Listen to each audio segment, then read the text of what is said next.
In this video, I'm going to show you how you can group your pivot table data into ranges or bins so that you can more effectively analyze it. So as I normally like to do on this channel, I'm going to use an example to demonstrate this.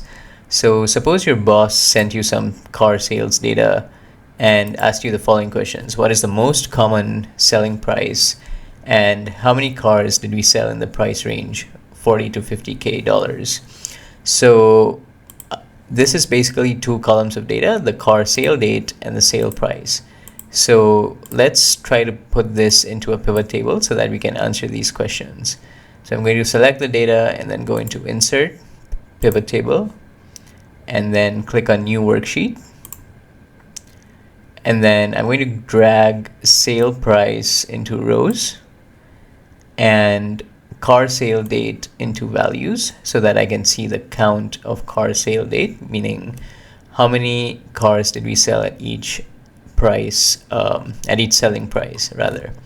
So let me just sort this by count of car sale date by doing more sort options and then descending and then clicking on count of car sale date and then OK. So this now shows me all the sale prices of the cars ranked by the number of transactions. So as you can see, we had the most sales on two specific selling prices, which is $2,000 and $6,500. So that would be the answer to this first question. What is the most common selling price? That is a tie between these two. So it's $2,000 and $6,500. Now to answer the second question, which is how many cars did we sell in the price range 40 to 50,000? So this is a bit tricky because we just have the list of car sale prices, but we don't really have a range that we can work with.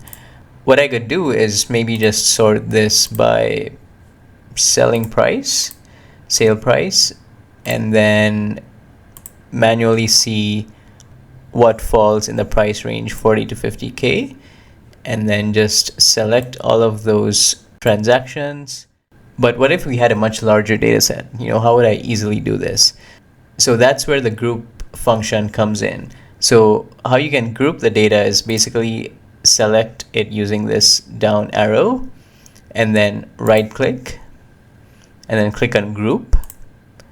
And then what I'll do is start at 0 and end at 50,000 by 10,000 increments, since we want to see the price range 40 to 50,000.